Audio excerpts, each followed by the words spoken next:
A nombre del Centro de Estudios de Historia de México, CARSO, les damos la más cordial bienvenida a la celebración del Día del Historiador. Yo creo que es una fecha que ya está en el calendario, que está muy asistido por otras instituciones y bueno, como aquí se llevó a cabo la fundación, pues entonces por eso año con año hacemos una ceremonia aquí en el Centro de Estudios. Sin más, le doy la palabra a la doctora Clara García, quien es la coordinadora de mesa, y bienvenidos todos y agradeciendo particularmente a nuestros profesores su asistencia. Muchas gracias. Gracias, Manuel. Buenas noches a todos, gracias por estar aquí en este día tan especial, que ya llevamos bastantes años, no recuerdo, Manuel, cuántos, pero muchos, más de una década celebrando, más de 2 décadas, ¿no, Manuel? Celebrando este día. Y yo estoy aquí nada más como para mover el micrófono y como acabamos de comentar, vamos a hacer como chorcha, ¿no? Va a ser algo muy informal, muy informativo y va a girar en torno al tema de la historia y cómo los historiadores hicieron historia.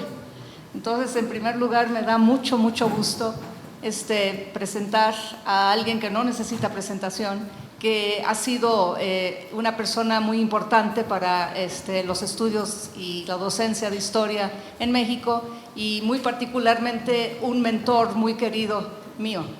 Entonces le doy sin más la palabra al doctor Enrique Flores Cano.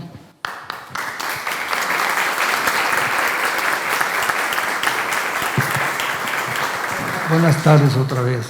Y estoy muy complacido de estar en este recinto donde hace 12 años, el 12 de septiembre, nació esta idea de celebrar el Día del Historiador en 1996. Y fue una reunión con Manuel y Clara, y de ahí resultó el apoyo de Clara y también de Manuel, que nos ha cobijado siempre aquí y nos ha permitido reunir a todos los historiadores, bueno, a los que están aquí en la capital, y frecuentemente vienen muchos de provincia, y celebramos esa fusión de compartir el interés por la historia, particularmente la historia de México. Yo no sabía que iba a hablar, pero voy a decir brevemente alguna de mis experiencias como historiador. Acabo de terminar, de revisar las pruebas de un libro que se llama Cuerpo e Imagen, que va a publicar el Fondo de Cultura Económica este fin de año y se va a presentar en la Feria de Guadalajara. Y empieza el primer capítulo sobre las pinturas rupestres de Baja California.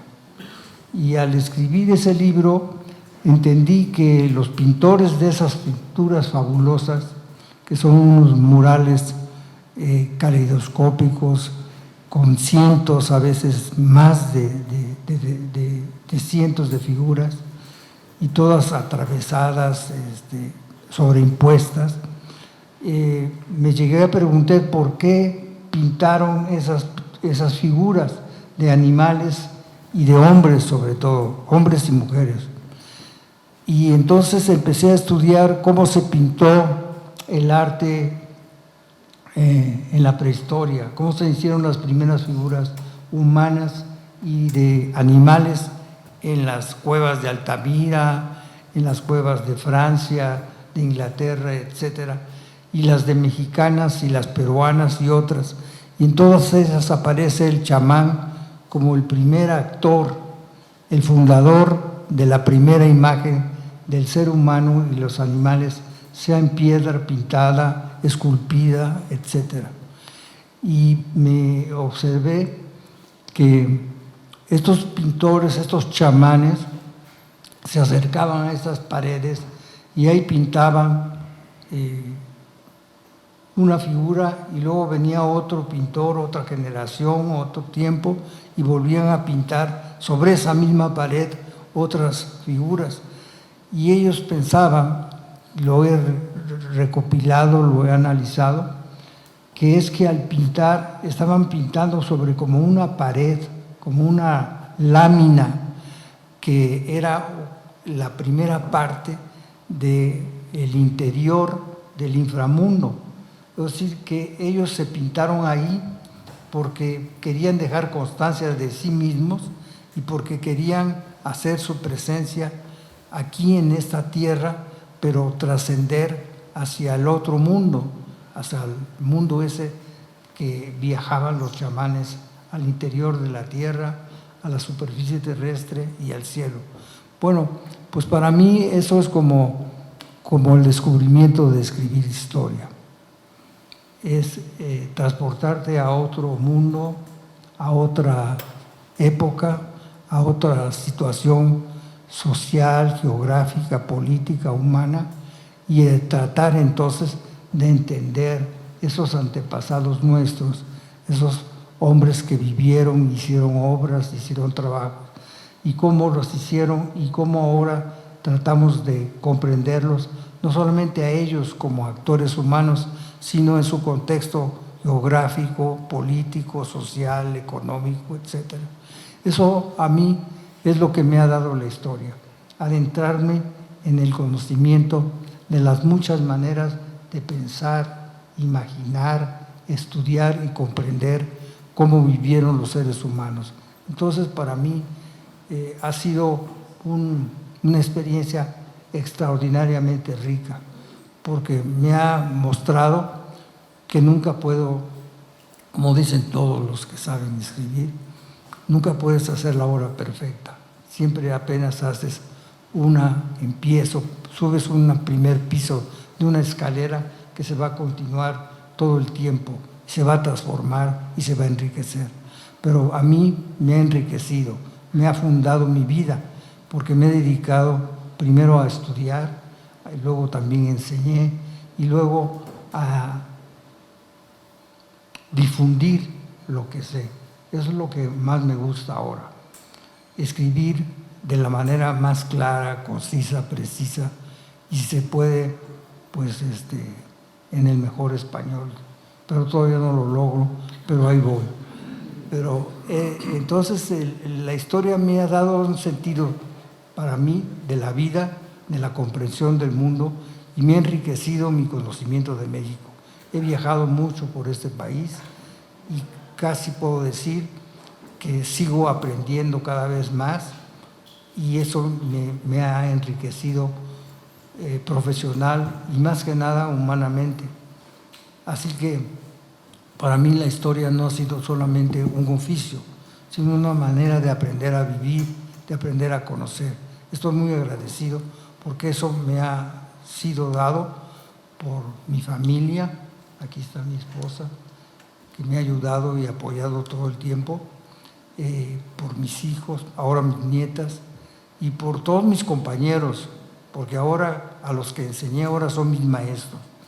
Y así sigo deambulando por ese camino y tratando de comprender y mejorar el oficio de historiador. Muchas gracias.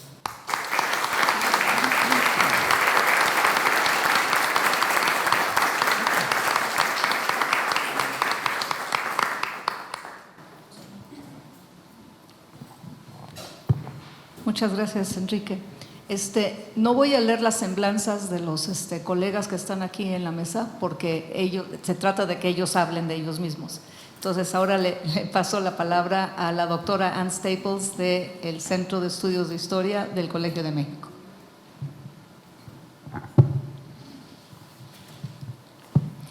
Muy buenas noches. Yo tenía la confianza de que me pondrían al final y entonces sabré yo qué tanto confesar las cosas de mi vida y qué tanto callarlas, pero fue muy discreto el doctor Florescano, así que no me dio realmente mucho pie para decidir qué es lo que les iba yo a decir y qué es lo que no. Pero, en fin, como se trata de esta historia de una vocación, pues empezaré por el principio de mi historia.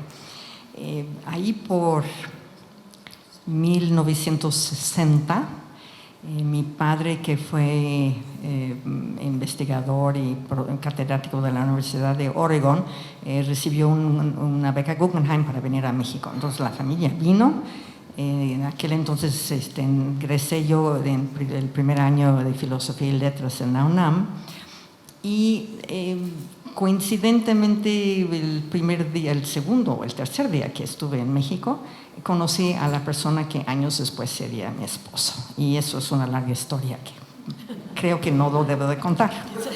Bueno, el caso es que me di cuenta muy pronto de que tenía yo que iba a pasar el resto de mi vida en México y que tenía que entender algo, tenía que hacer un esfuerzo. Probablemente no lograría yo entender nada, pero tenía que hacer ese esfuerzo. Y también decidí que su inglés nunca iba a ser para mis estándares tan bueno como debería de ser. Entonces decidí que también tenía yo que ponerme a estudiar el español lo más que pude y como dice Enrique, tratar de escribir en el mejor español posible, que tampoco no lo logro, pero lo sigo intentando. El caso es que tuve una razón muy personal para estudiar la historia. Tenía yo que saber qué es lo que estaba haciendo, en dónde estaba yo pisando, en dónde estaba yo parada, tratar de entender un poco mi entorno. Entonces, de los cursos temporales de la UNAM, muy poco tiempo después pasé a Filosofía y Letras y tuve el gusto, la suerte de escuchar en sus cátedras a Edmundo Gorman, a Juan Ortega Medina, y se me ocurrió en un momento de locura inscribirme en un curso sobre el pensamiento novohispano del siglo XVII. Yo venía con una cultura anglosajona bastante amplia, si me perdonan la falta de modestia. Conocía muy bien la literatura inglesa, clásica, etcétera. Conocía la obra de Shakespeare al revés y tenía 17 años. O sea, no era yo una ignorante, pero caigo en esta clase con el profesor Rafael Moreno y me trató como una perfecta idiota. Entonces, extranjera, mujer y tonta, bueno, fue una experiencia bastante desagradable. Pero dije, no importa, algún día sabré algo de todo esto y pues me dediqué realmente a tratar de entender algo. Regresé después a Estados Unidos para terminar el grado universitario, hice una maestría con Nettie Lee Benson en la Universidad de Texas. Y Nettie Lee Benson un poco tuvo la misma actitud conmigo. Cuando llegué yo me vio y me dijo, además yo tragaños, parecía que tenía 10 y no 20 en aquel entonces, o 18, no sé cuántos tenía. Y me dijo, se puso las manos así sobre la cintura y me dijo, ¿usted cómo piensa, qué derecho cree que tiene para venir a estudiar aquí conmigo? Y le dije, bueno, pues estuve en México y me inscribí con Edmundo Gorman y con Juan Ortega Medina y pues no veo por qué no. Estaba yo pensando, es exactamente igual a mi abuela, así que no me voy a dejar asustar por esta señora. Entonces, pues hicimos las paces y trabajamos muy bien juntas durante muchos años. Y gracias a ella conseguí una recomendación de Daniel Cosío Viegas, que fue a visitarla y a trabajar en la biblioteca, su biblioteca de la Universidad de Texas. Una carta de recomendación de Daniel Cosío Viegas para entrar al Colegio de México. El asunto era por dedazo, no por méritos. O sea, lo tengo que admitir, tuve mucha suerte y con la cartita de Daniel Cosío Viegas se lo fui a entregar a Silvio Zavala, que me quedó viendo también como si fuera yo bastante tonta y jovencita y no sé qué. Pero pues la carta de don Daniel, pues pase usted. Entonces fui a dar con María del Carmen Velázquez y tuve más o menos la misma recepción, nada más con la desventaja de ser extranjera, jovencita, hereje y casada. Bueno, hizo lo posible por acabar conmigo.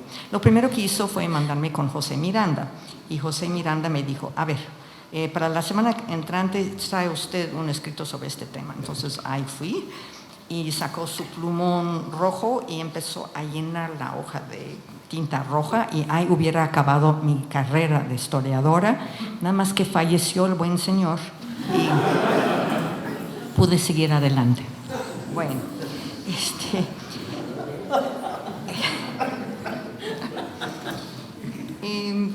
Una persona me salvó la vida en el Colegio de México, que fue Luis González, que fue mi director de tesis, que me tuvo una paciencia infinita. Y cada vez, a lo largo de estos años que he sentido yo un poquito impaciente con algún estudiante, me acuerdo de la bondad y de la paciencia que él tuvo conmigo, y siento que es absolutamente injusto cualquier crítica que haga yo, aunque sí soy medio criticona, a mis pobres estudiantes. En fin, debo de homenajear todos los días a Luis González. Terminé el doctorado, me retiré de la vida académica con la idea de que iba yo a tener mi familia y después regresar a la vida académica. Se interpuso un aborto, se tardó el asunto. Finalmente, en este interregno, con el hijo ya en el kinder, fui a dar al Museo de Churubusco. Un buen día dije, bueno, pues me voy para allá a ver, ayúdenme aquí con el tiempo, voy a ver el museo.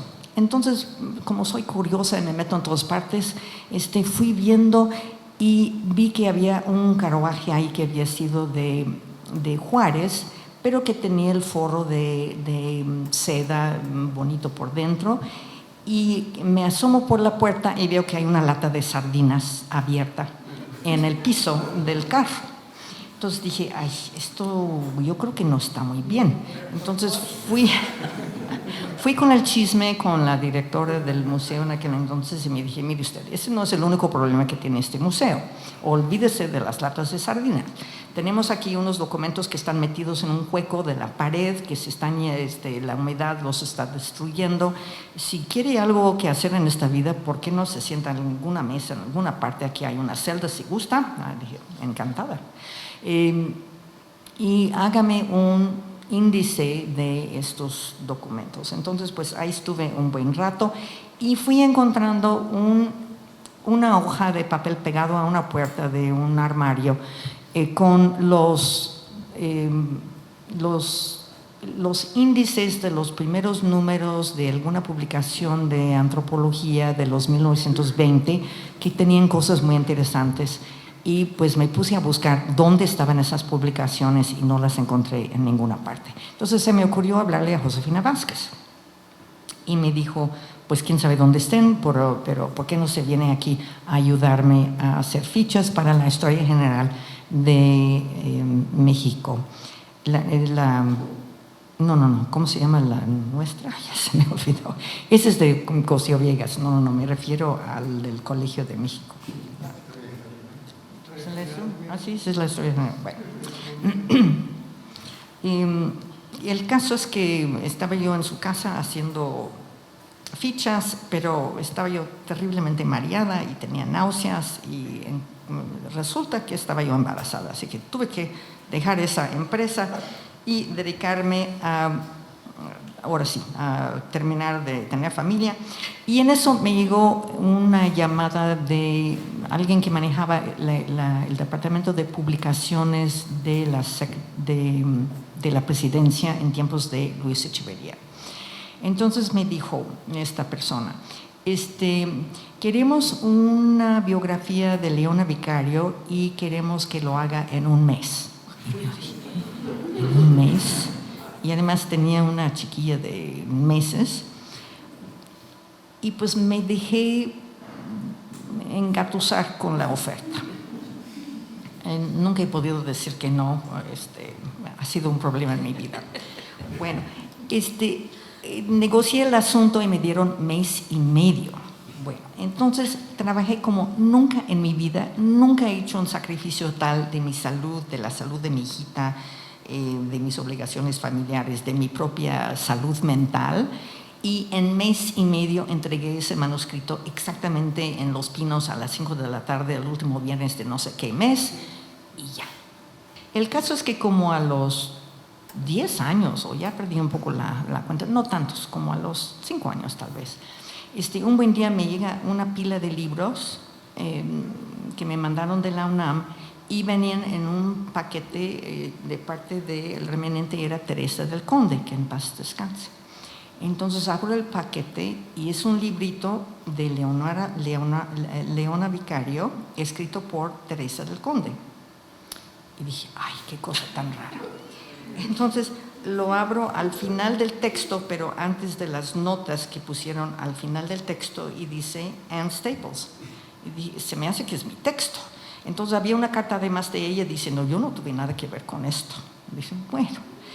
Entonces traté de hablar al departamento editorial de la presidencia y me dijeron que se había desbandado, que ya no existía tal cosa, que fue como el último día del régimen de Luis Echeverría cuando se publicó eso, y ella tenía un librito sobre Frida Kahlo, entonces no sabían pues de quién era, pues órale, el nombre de ella en la portada y vámonos. Lo quise ingresar a la bibliografía histórica mexicana, registrarlo en la bibliografía histórica mexicana, y me topé nuevamente con María del Carmen Velázquez, que me dijo que no, por ningún motivo, que si lo quería yo registrar en derechos de autor, entonces lo vería. Dije, bueno, ándale pues, lo registré en derechos de autor y me esperé pacientemente hasta que yo fuera editora de la bibliografía histórica mexicana, y entonces sí lo puse perfectamente bien, sin ningún problema, bajo mi nombre en la bibliografía. Pasando el tiempo tuve la oportunidad de dar cursos de actualización, porque también he viajado mucho por la República Mexicana y muchas veces con cosas relacionadas con la historia. Y en los 80, principios, tal vez el mismo año de 1980, el colegio organizó una serie de cursos de actualización. Yo me acuerdo en particular que yo fui a Zacatecas, fui con mi hijita, la pobre terminó siendo bióloga, no sé por qué, ¿verdad? Creo que cierto rechazo tal vez a la historia, pero en fin, me la llevé a Zacatecas y la inscribí en una escuela de frailes. Y pues la criatura nunca había estado en contacto con un fraile en su vida, así que fue toda una educación. Después la llevé a Toluca y la inscribí en una escuela de soldados rasos que se le cuadraban. También fue una experiencia para ella. En Jalapa tuve otra experiencia de esas que son muy formativas para los historiadores. Y llevé a los estudiantes a ver dónde estaban los papeles del Archivo General del Estado de Veracruz, que había habido un sabadazo, de hecho un fin de año, y la esposa de López Portillo había tenido a bien acabar con el archivo y construir ahí el Ágora, un café con cine, sala de arte, etcétera. Entonces, preguntando, encontré que los papeles los habían mandado a una bodega de la SAOP que estaba en las afueras de Jalapa. Entonces, pues ahí voy con los estudiantes y bueno, creo que se llama allanamiento de propiedad ajena, ¿verdad? O algo así. En fin, brincamos la barda, corrimos a las gallinas que estaban alrededor. No pude entrar en el cuartito, que era una cosa prefabricada, pero me di cuenta que habían abierto las ventilas y con los nortes que viene de Veracruz, pues hacía una especie de remolino adentro y salían volando los papeles. Entonces se iban al patio y era cosa de quitar la primera capa de pasto y después un poquito la tierra y los bichos y los insectos y sobre todo los ponzoñosos, y después sacar como un trabajo estratográfico esa capita de documentos del Archivo General del Estado de Veracruz. Los llevé a la Facultad de Filosofía y Letras ahí de la UB, los extendimos como si fuera café, a secarlos, después a hacer paquetes, y todo eso hoy día está en la Biblioteca Central. Bueno, yo creo que ya se me acabó el tiempo de estas aventuras, pero nada más quería decir que todo eso y mi vocación de historiadora realmente pues ha sido una manera para mí de sentirme a gusto, y todas esas experiencias pues lo han confirmado. Y no podía haber tenido mejores amigos en la vida que los historiadores mexicanos que me han acompañado a lo largo de todos estos años. Gracias.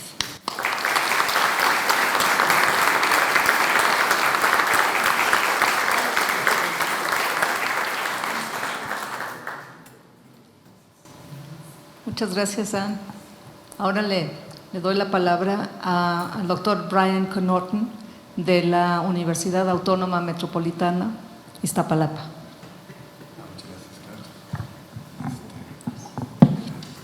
Mi agradecimiento al doctor Ramos por la invitación y a ustedes por llegar aquí en medio de los problemas de hoy, de lluvia, etc. Yo, como tengo poca capacidad de síntesis, traté de redactar unas ideas. Me dijo el doctor Ramos que pensar en un público sobre todo estudiantil y cómo llegué yo a ser historiador. Entonces lo pensé en términos de varias etapas, ¿no? Y la primera la llamé fascinación de niño. Cuando niño descubrí muy temprano que me fascinaba leer de sucesos y personas del pasado que fueron abordados en los libros que mi hermano y yo descubríamos en la biblioteca pública de nuestro pueblo de 16,000 habitantes. Podíamos sentarnos largamente en el piso junto a los anaqueles de libros juveniles y de historia para escoger 6 que nos llevaríamos a casa. Pasábamos 1 hora o más y luego subíamos con ellos a nuestras bicicletas para retornar a casa y comenzar una semana de lectura. Ahí, sin gran preocupación de otra índole, podía absorberme en saber algo de la vida de quienes se habían levantado de humildes orígenes para convertirse en estadistas o científicos, o podía presenciar grandes batallas de guerras pasadas, participar en la invención del aeroplano, o seguir el descubrimiento de los múltiples usos del humilde cacahuate, descubiertos en investigaciones llevadas a cabo para brindar alternativas de cultivo a los ex esclavos en Estados Unidos a fines del siglo XIX y principios del XX. Fue un ejercicio para abrir la conciencia y ampliar el horizonte, obedeciendo inicialmente a una simple curiosidad. Las grandes colecciones de libros juveniles para fomentar este proceso guiaron a mí y mi hermano sin que nosotros tuviéramos mucha idea de esa guía educativa que procuraba llevarnos poco a poco a la capacidad de imaginar procesos y latitudes que rebasaban nuestro entorno y nuestras personas.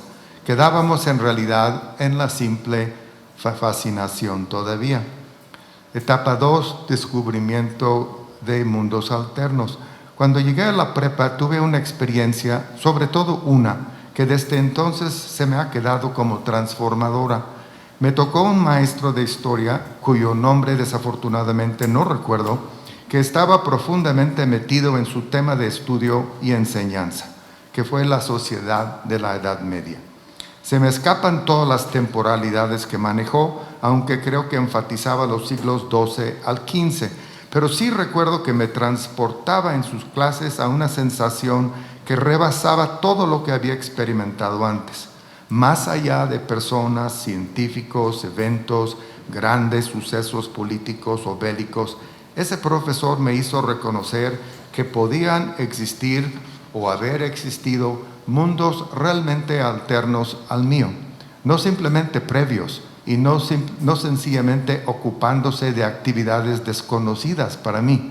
Mucho más que eso, él ponía las bases para entender la existencia de sistemas de valores alternos, otros sentidos de la vida, otra temporalidad de la vida y la muerte, y la repercusión de esa distinta temporalidad en la vivencia misma. Por ejemplo, aunque jamás había experimentado insuficiencia alimentaria, él, al introducirla junto con problemas de abasto como una cotidianidad medieval, me hizo entenderla. Yo había experimentado enfermedad, pero logré comprender sus repercusiones amplias porque él desarrolló toda una visión de sociedades y habitantes desamparados ante el acoso de pestes insólitas y de supuestamente sencillos problemas de higiene, pero antes del avance de la ciencia en esta materia. En vez de una civilización ufanamente capacitada para solventar sus muchos problemas, subrayó las vulnerabilidades y a la vez nos hizo ver el florecimiento del pensamiento y el arte y contó logros a la vez de colapsos de poblaciones enteras. Nunca volví a tomar clase con ese profesor, ni estoy seguro si todo lo que planteó pasaría la prueba de los conocimientos históricos actuales. Lo que importó para mí era una semilla fundamental, sencilla pero indispensable: la variedad de experiencias humanas, de desafíos y de respuestas, la convivencia de fracasos y logros, de sufrimiento y deleite. Y que todo esto podía captarse de alguna manera, no como sucesos o personalidades aislados, sino como sistemas o conjuntos que obedecían una serie de factores que podían y debían deslindarse. No había hasta ese momento concebido que las experiencias humanas, más allá de la mía y de las épocas humanas mismas, pudieran distinguirse de una manera tan notable. Etapa 3. Viajes de actualización vivida de la historia. Quizá fue por ese profesor que en los siguientes años, cuando empecé a viajar, estaba más atento a la variedad. Recuerdo viajes al estado de Pensilvania, en Estados Unidos, donde sobrevivían comunidades germánicas del siglo XVII que habían emigrado a Estados Unidos para conservar sus creencias religiosas y sus formas de vestir y de vivir. Y allá, por las calles, comprando abarrotes, ahí estaban, vestidos a su manera y manejando carruajes tirados por caballos, mientras a su derredor circulaban autos y personas vestidas a la usanza más reciente. Viajé por la Appalachia, que atraviesa de norte a sur el este de Estados Unidos, con su población multicolora y patrones de vida que variaban mucho de norte a sur, pero entre otras cosas evidenciaban escaseces y problemas sociales que yo ignoraba. También tuve ocasión de pasar desde Pensilvania hacia el sur de Estados Unidos, donde aún imperaba la segregación social entre las poblaciones blanca y afroamericana, que estructuraba no solo los patrones de residencia, sino los lugares públicos que podían utilizar unos y otros. La comida era diferente para mí en el sur, pero muchas cosas parecían similares a mi pueblo de origen, salvo la coexistencia de esas grandes poblaciones separadas por una normativa que no conocía muy directamente, aunque debía haberla conocido. Todo esto que refiere fue previo a 1965, año en que comencé experiencias que me retaban a otro tipo de comprensión y explicación. En lo que llamo la etapa 4, introducción a la existencia del conflicto y su relación con el pasado. Entre las nuevas experiencias a partir de 1965, la primera fue cuando a comienzos de ese año, al empezar mis estudios universitarios, un apasionado profesor dio un discurso a un auditorio lleno de alumnos, yo fui uno de ellos, en donde abordó la segregación no como la descripción de una sociedad alterna simplemente, sino una que debía transformarse. Nunca hasta ese momento había pensado en el pasado como algo que llegaba a mi presente, de modo que me comprometiera personal y moralmente. Ese profesor me hizo sentir algo distinto. Y a partir de ahí empecé a abordar mi presente con un sentido histórico que incluía, pero rebasaba la cuidadosa reconstrucción del pasado, que también para también contemplar la crítica y quizá las implicaciones morales de la supervivencia de ese pasado. Presenciaba en ese entonces las grandes marchas a favor de los derechos civiles, las protestas por la guerra de Vietnam. Había que informarse del pasado con sentido amplio, entender cómo llegaba al presente de diversas maneras y podía obligarnos a tomar partido. De repente la historia tenía usos políticos y sociales nuevos para mí. Pronto me vi envuelto en las protestas. Etapa 5, lo he llamado el despertar de una primera estancia en América Latina. Desde que yo tenía 7 o 8 años, mi padre viajaba por el mundo como parte de su trabajo y al final de cada viaje llegaba con copioso número de transparencias que ordenaba cuidadosamente y nos proyectaba en una pantalla durante largas horas un viernes o sábado por la noche. Paso a paso nos descubría quiénes eran esas personas retratadas y qué importancia tenían esos edificios, monumentos, ríos o represas, puertos u otras obras públicas. Su entusiasmo era contagioso. Ayudaba que traía de regreso a casa objetos de arte popular representativos de las culturas que conoció, pero su trabajo lo llevaba primordialmente a Europa, al Medio Oriente y Asia. Sus relatos eran envolventes. Mi papá no era historiador y sin embargo pintaba una contemporaneidad con atisbos inquietantes de raíces históricas significativas. Hacia finales de 1965 y en 1966 tuve mi primera oportunidad de vivir en América Latina por varios meses, primero en Honduras, pero ahí pasando a El Salvador, Guatemala y México. En esa experiencia traté a gente universitaria, gente de la calle y albañiles, porque me hallaba inicialmente en un programa de desarrollo social en una pequeña colonia a las entonces afueras de Tegucigalpa, la capital de Honduras. De repente estaba viviendo un mundo que me rebasaba por completo y me actualizó la visión provocada por mi profesor de prepa, mis viajes por Estados Unidos y las charlas animadas de mi padre.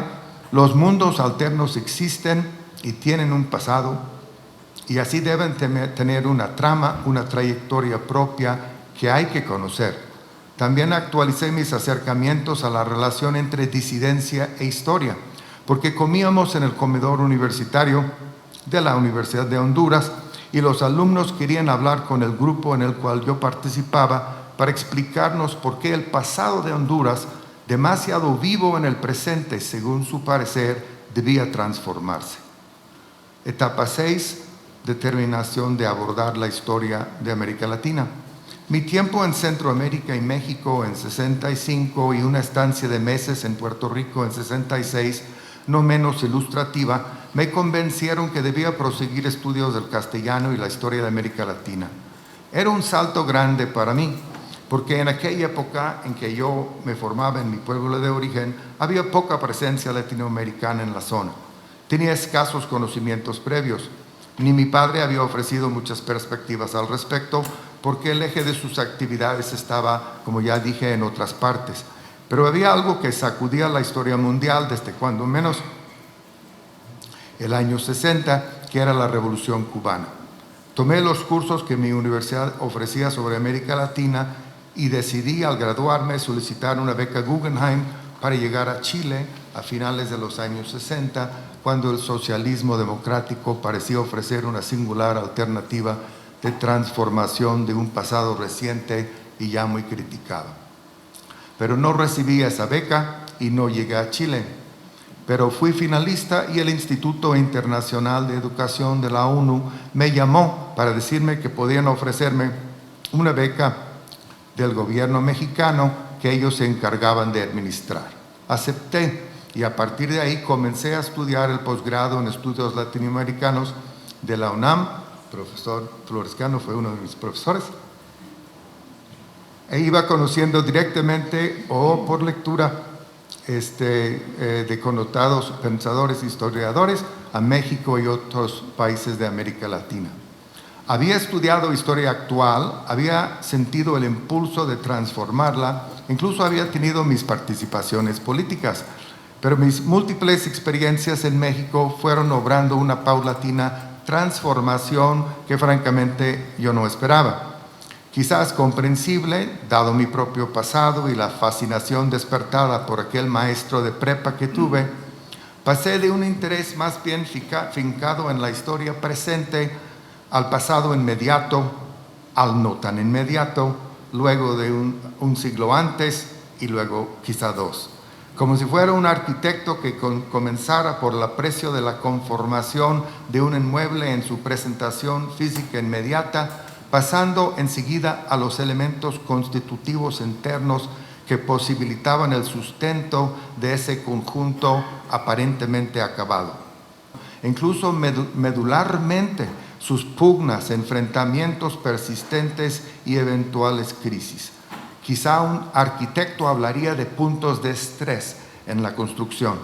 En este sentido me llamaron la atención la cultura, la religión, los grandes proyectos de vida pública, las identidades sociales y los conflictos en torno a su preservación o transformación. Y ahí me hallo desde hace ya varias décadas. Muchas gracias.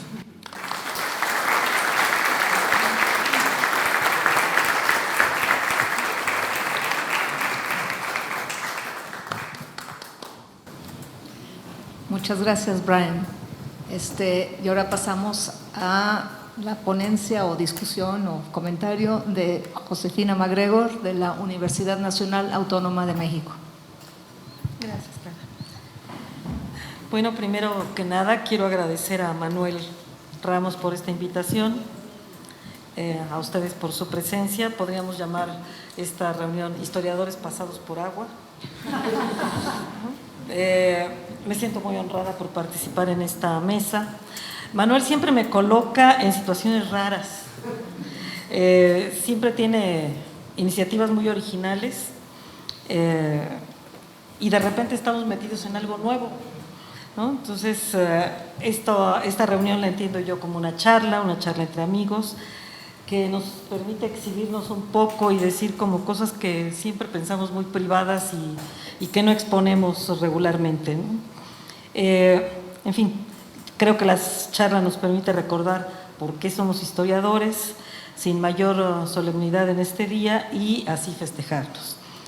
No puedo olvidar en esta oportunidad que es el primer aniversario del fallecimiento del doctor Álvaro Matute, que hace un año iba a estar en una sesión semejante a esta para hablar de su vocación con respecto a la historia.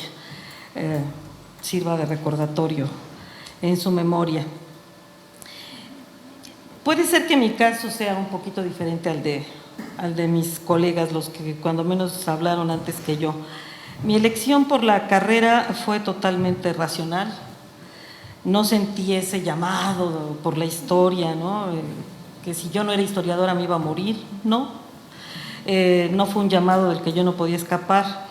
Sí puedo decir que desde muy niña, sobre los 9 años, 8 o 9 años, anuncié que quería ser maestra, que supongo mis papás lo tomaron en buena medida como el niño que quiere ser bombero, ¿no? Es decir, se nos ocurren cosas.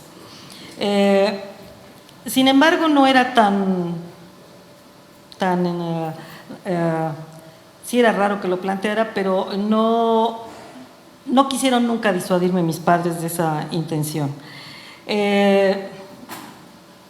Yo vengo de un grupo social de clase media baja.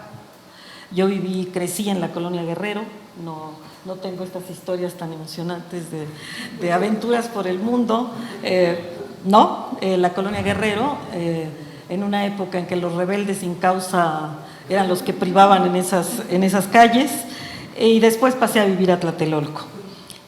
Siempre digo un poco en tono de broma, pero un poco como también cierta verdad, si yo hubiera dicho que quería ser secretaria, cualquier cosa hubiera estado bien, ¿no? No iba a haber objeciones. Lo que sí creo que debo agradecer a mis padres es que jamás me preguntaron que por qué quería estudiar si un día me iba a casar. Jamás, ni mi madre ni mi padre me metieron en la dinámica de que para qué estudias, hijita, si un día vas a casarte. Entonces, ya con esta idea de que yo quería ser maestra, entré a la secundaria de señoritas de la Escuela Nacional de Maestros, que no es la misma que la anexa a la Normal Superior. Son dos escuelas totalmente diferentes. Y de ahí pasé a la carrera docente en la Escuela Nacional de Maestros y fui maestra a los 17 años. Una de las virtudes de haber entrado a la secundaria de la Nacional de Maestros es que tuve excelentes maestros, varios de ellos, me acuerdo de los nombres de todos, que insistían mucho en que nosotros íbamos a ingresar a la profesional y que íbamos a hacer la carrera de maestros, y nos insistían mucho en las virtudes o las cualidades que debían tener los profesores. Nos enseñaban a que tratáramos de escribir bien, por eso tengo excelente ortografía. En fin, mi maestro de literatura hispánica de primer año fue el maestro que hizo un libro que muchos niños sigan leyendo en secundaria, El galano arte de leer. Y ahí empezamos a leer, ¿no? Fue la escuela la que me metió en esa dinámica. Pero el maestro de química, en tercer año de secundaria, me metió en la cabeza la fantasía que yo podía ser maestra de química, no de historia, química. Cuando egresé de la Nacional de Maestros no pude ingresar a la Normal Superior porque nosotros estábamos con un plan de estudios nuevo, ya saben ustedes cómo son estas cosas en este país, entonces no nos permitían ingresar. Entonces decidí entrar a la Nacional Preparatoria para estudiar química. Entré a la Nacional Preparatoria, no hubo ningún problema, trabajaba y estudiaba. Entré creo que esto es también relevante en este caso, entré en 1968 a la Escuela Nacional Preparatoria. Debido a la huelga que después vino al paro que siguió al 2 de octubre, mi hermano tuvo la ilusión de llevarme por otros derroteros, me decía que yo iba a ser un fracaso en la vida porque nada se me ocurrían puras cosas no productivas, que iba a hacer yo a la universidad, y él quería llevarme por el camino de la informática. Y en esa época IBM daba becas muy interesantes a toda la gente para estudiar ser operador, ser programador, es decir, aquellas grandísimas máquinas computadoras, ¿no? Bueno, decidí que no, que a mí no me gustaba trabajar con máquinas, sino con personas, entonces no lo seguí. Ya en la preparatoria, mi maestro de geometría analítica, que sabía de mi interés en estudiar química, me dijo que por qué no averiguaba cómo eran los programas de estudio y los planes en la universidad, porque le parecía que no iba a ser fácil que yo estudiara y trabajara al mismo tiempo. Y efectivamente, cuando averigué eso no era posible, química tenía que estar uno todo el día en la universidad, y entonces pues tenía que abandonar ese sueño de ser química. Y tan bueno era mi maestro de química que todavía me acuerdo de la tabla periódica y todavía puedo balancear ecuaciones, sin que yo haya vuelto a la química de ninguna manera, pero un maestro verdaderamente extraordinario. Entonces, bueno, pues tuve que decidir, si estaba en el 5º año de la prepa, cuál era el área a la que iba. El área en la que está inscrito química no me gustaba ninguna de las otras carreras, entonces tenía que decidir. Y entonces me di cuenta que lo que me atraía eran otras áreas muy diferentes. Me interesaba derecho, pero yo no quería litigar, no me veía yo entre cochupos haciendo ahí en la corrupción, llevando asuntos. Yo no sabía, era toda mi ignorancia en torno a la vida académica, que yo no sabía que se podía ser académica estudiando derecho. También me gustaba relaciones internacionales, pero pensaba que yo no tenía las relaciones suficientes como para entrar al medio diplomático, entonces que era un absurdo que yo estudiara. También me gustaba la literatura hispánica, pero 4 semestres de latín en el plan de estudios me parecieron demasiado, entonces opté por historia. La pensé como la carrera más abarcadora, la más amplia, la que me podía llevar a definirme posteriormente por algo más particular. Dije las carreras que me gustaban porque finalmente las oportunidades que he tenido de investigar, libros que he publicado han tenido que ver o con el derecho o con las relaciones internacionales, ¿no? Es decir, había ahí el gusto por estas cosas y la historia me ha permitido desaguar esto. En fin, así dije adiós a mis MSBs en física, en química, en matemáticas y me fui al área de humanidades. Un año después, otra fecha significativa para nosotros los universitarios, 1971. Y estoy diciendo puras fechas que tienen que ver con movimientos estudiantiles y ahorita mi universidad está en una crisis de estas que en las que suele entrar reiteradamente. Y creo que es importante que los jóvenes sepan que no es una novedad esto de los movimientos y que ya lo hemos vivido a lo largo de los años los que peinamos canas. Bueno, ¿qué me atrapó en la Facultad de Filosofía y Letras? Bueno, fundamentalmente mis maestros. Tuve a Eduardo Blanquel en Geografía Histórica, a Juan Antonio Ortegui Medina en Historiografía General, a Gerard Pierre Charles, que seguramente tú conociste, de Latinoamericanos, para Problemas Contemporáneos de México, a Luis González y González en Introducción a la Historia. El único semestre que dio clases don Luis en la facultad, me tocó el placer de tomar clase con él. Incluso la joven Laura Benítez, que en ese momento era muy joven, no demeritaba con este grupo de maestros. No voy a hablar de los maestros que no eran buenos, ¿no? En fin. De este grupo de excelentes profesores de primer semestre, pues me viene siempre la idea de que en el primer semestre de las carreras de historia debe haber gente muy bien formada, gente que sea entusiasta de su ejercicio profesional.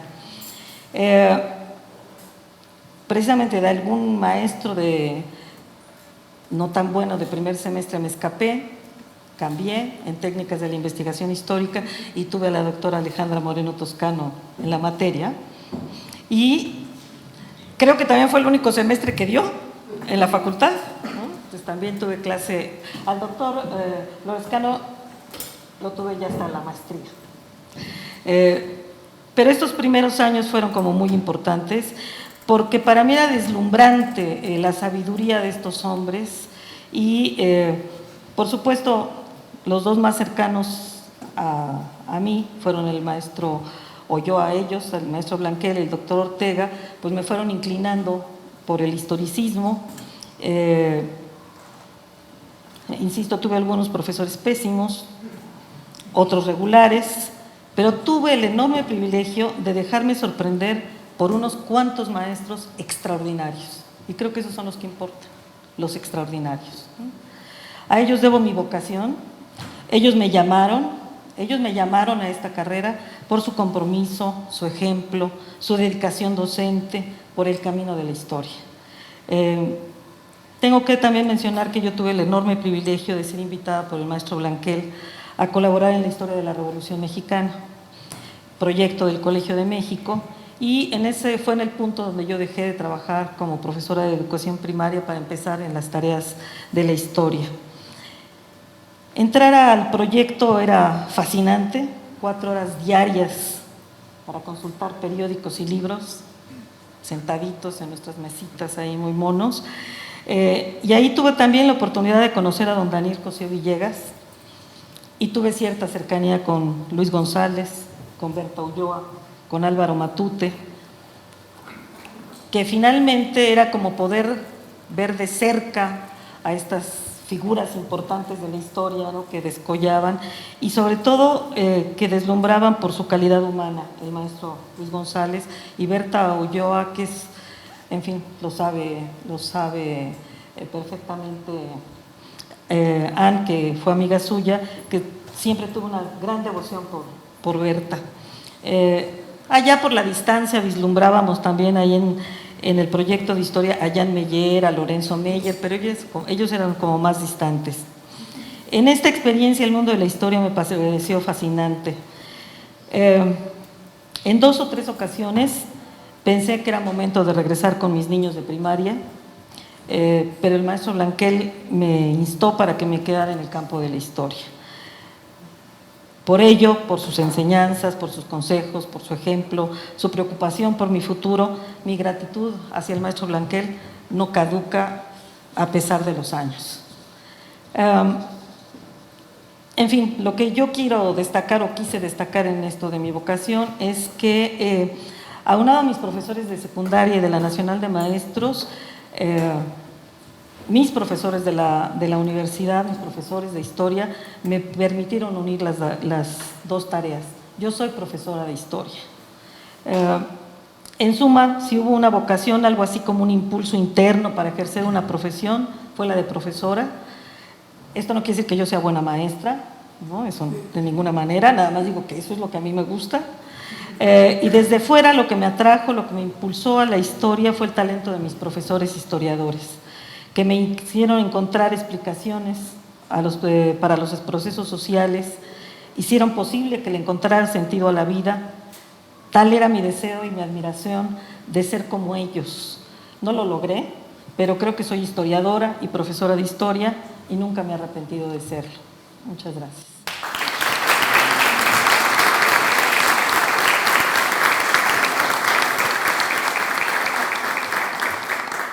Muchas gracias, Josefina.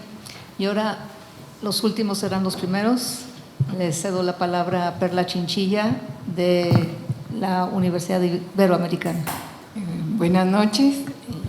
Pues también, antes que nada, agradecerle mucho a Manuel esta invitación y la posibilidad de hacer un ejercicio que gracias a la edad me atrevo a hacer, porque yo soy malísima narradora, por eso no sé qué tan buena historiadora sea, y por lo general escribo, como Brian, a lo mejor debí de escribir un texto, pero me atreví a venir sin algo escrito, sin tener la facilidad que tenían para contar anécdotas, y parte de mi duda sobre si debí de haber sido historiadora o no sé, ¿sí? Es que yo no tengo buena memoria, y no tengo buena memoria para los detalles. Pero yo descansé cuando el doctor O'Gorman dijo, tengo mala memoria para los datos, por eso soy historiador. Yo dije, fiu, creo que puedo serlo. Pues yo, un breve anecdotario de mi trayectoria como historiadora. Se me hace muy buena idea hacer esto porque pocas veces pensamos, creo, en de dónde venimos. Una cosa es que yo no creo que haya vocaciones. Yo creo que la vocación es algo que uno se inventa a posteriori, porque yo creo que hay una confusión muy grande cuando uno es joven para realmente, o serán muy escasas las auténticas vocaciones. Yo vengo de un espacio donde había poco lugar para las humanidades. Vengo del colegio alemán, toda mi escolaridad la tuve en el colegio alemán, y el colegio alemán formaba más bien gente de ciencias exactas y ciencias naturales. Cuando yo estuve toda mi escolaridad ahí por accidente, porque yo no tengo que ver nada con los alemanes, sino fue una entrada extraña al colegio, pero cuando salimos de prepa habíamos solo 5 personas de humanidades, un historiador, y los demás todos eran de matemáticas, etc. Y yo vengo al revés. Yo venía de una vocación, de un deseo de aprender cosas de la vida que se fue difuminando. Yo de muy chiquita, desde la secundaria, decidí que sí tenía que hacer algo en cierta área que me explicara un poco del sentido de la vida, aunque era una niña muy nerd, del sentido de la vida y del problema del consenso, porque yo vivía en una casa donde todo el tiempo discutían y peleaban, y yo de niña decía, pero ¿por qué se pelean por cosas que yo veía que no tenían mucho sentido?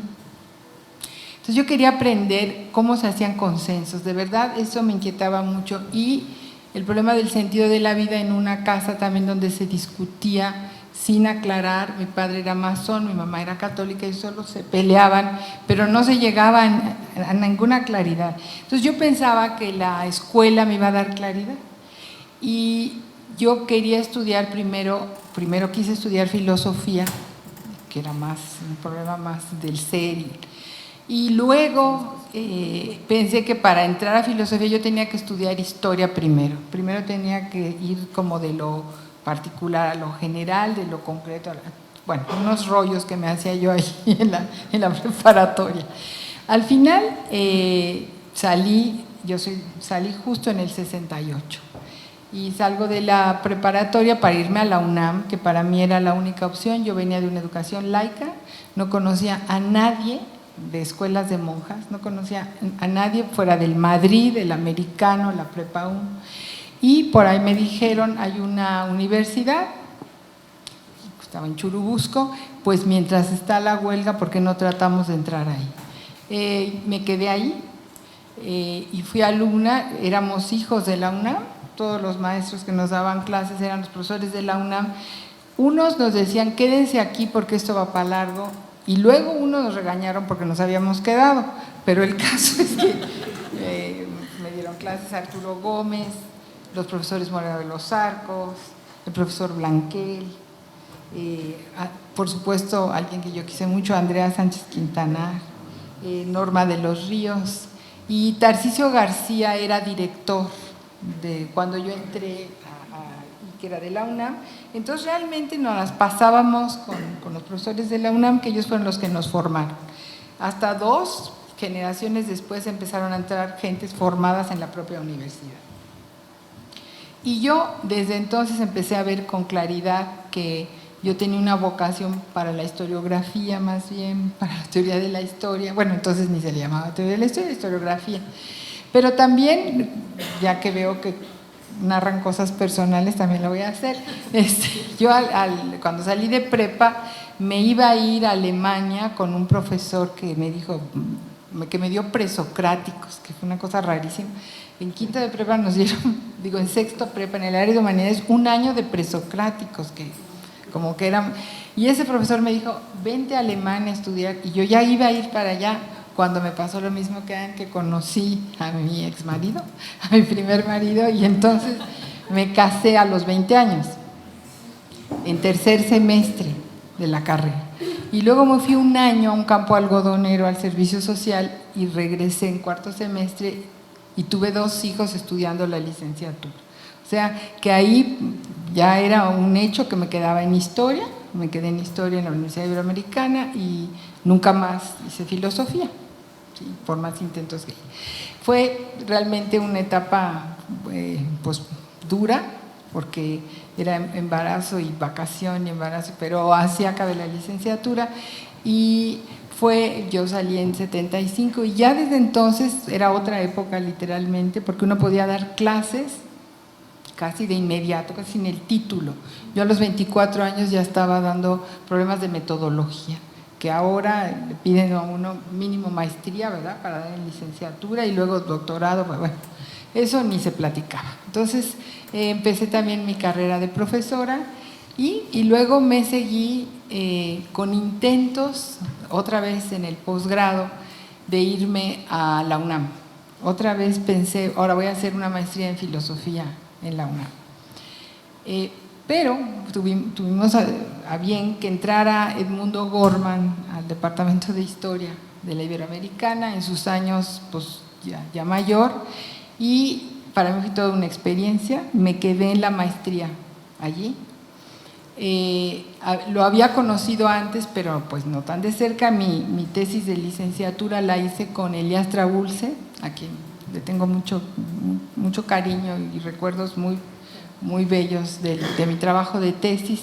Yo ya había empezado con historiografía, trabajé Palafox y la visión de América de Palafox, y fue delicioso trabajar con Elías. A ratos no me hacía caso y se ponía a jugar con mi hijo, y lo llevaba yo a las asesorías de tesis, lo sentaba en el escritorio y lo ponía a dibujar, y yo sacaba todos mis papeles. Yo creo que no le importaba nada, le gustaba más jugar, le gustaban mucho los niños.